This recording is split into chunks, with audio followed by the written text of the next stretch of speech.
And today I am here to talk to y'all about staying in your lane. Like, what does it truly mean to stay in your lane? Staying in your lane just happens to be like simple, really simple. Like, do what it is that you can do effectively and by yourself with no one else if need be. Like, just do you. Do you by staying in your lane. Do you and do whatever it is that you want to do deeply in your heart. Don't do it because someone else wants you to do it. Don't do it because it's the best thing popping, hot, smoking right now. Don't do it because you see everybody else doing it. Do it because it's something that you want to do it. Because guess what happens when you do something that you don't want to do?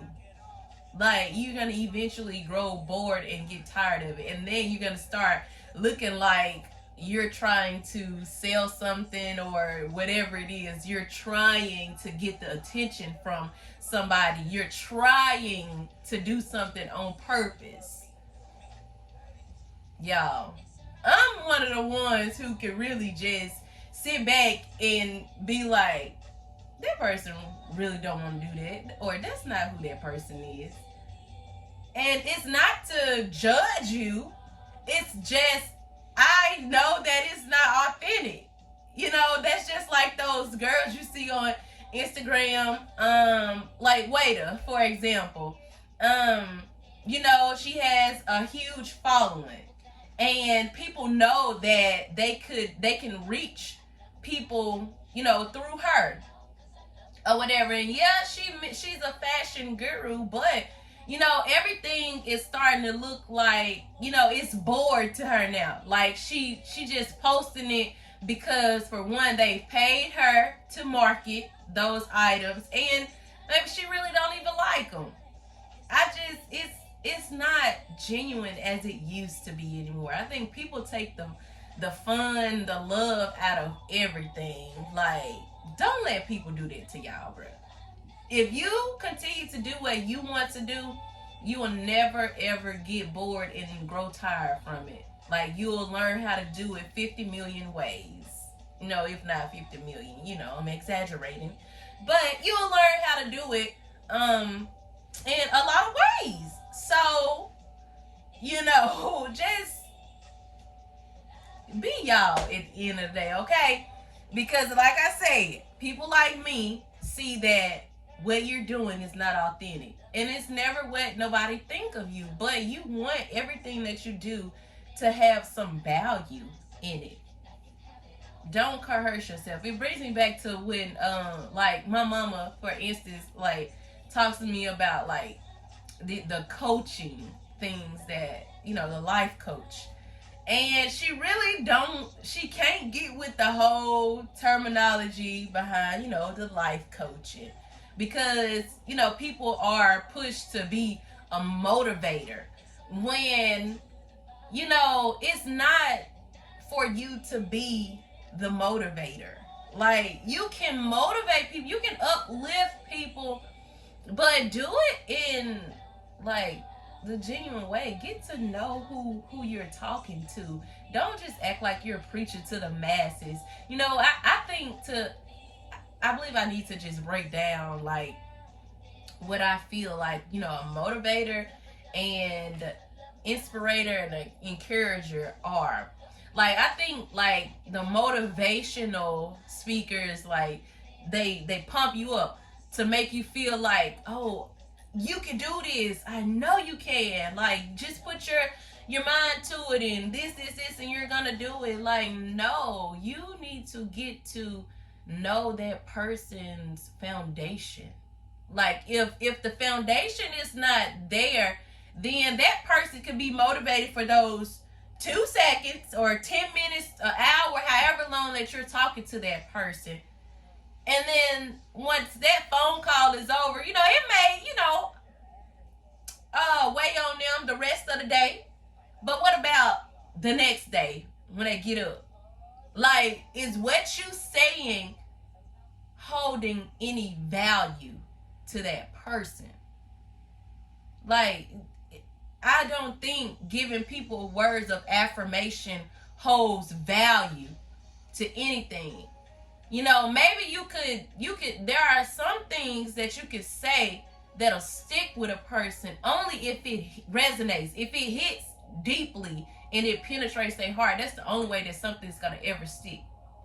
Versus, you know, an encourager, you know, the things that they have a problem with, you know, the things that they battle with, you know, those things, and you can say something, you know, that gives them that extra boost, but it's catering to the problem that they're facing.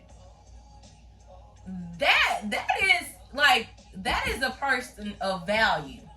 Okay, so I guess the difference between a motivator and an encourager is definitely the motivator is going to give you affirmations. That encourager will give you words that hold value.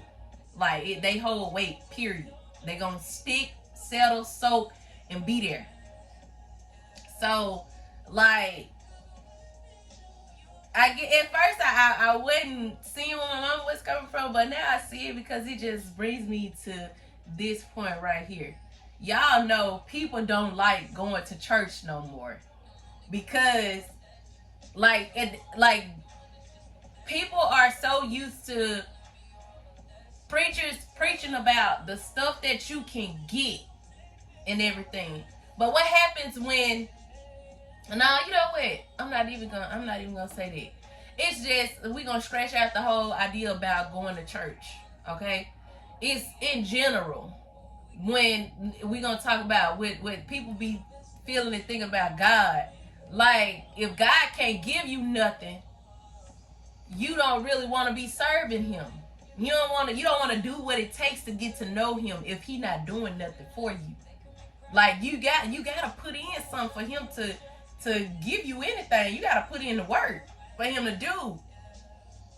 But like, don't, y'all. My point is, like, it's my mind. It's cluttering right now. Hold on. Okay. Okay. Let's just get to what I'm really trying to say. Is like the idea of the idea that people have of God, that God is the person that just has to give you everything, and they're not realizing that God is sensitive to a lot of things. I know y'all heard that saying that I'm an artist and I'm sensitive about my work. Like, God is sensitive about the things that He wants us to do in this life. So you cannot just put Him in the box and take Him out whenever you need Him. What about when He needs you? So I guess all that just ties back to what you're doing in this lifetime. You should only be doing what He wants you to do, and not what the next person says that you should be doing. And that's the message. When you do what God wants you to do, you align with Him, you will succeed in life. Everything that you touch is destined to grow.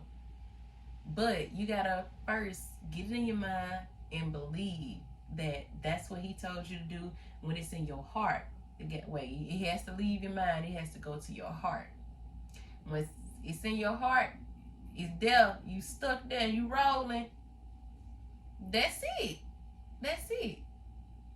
So, with that being said, y'all, just stay in your lane. Your lane is whatever God has aligned for you and only you.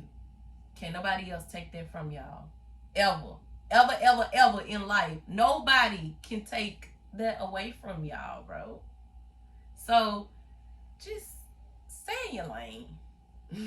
That's all Tony Talk me I gotta say today is stay in your lane. Alright, I'm out.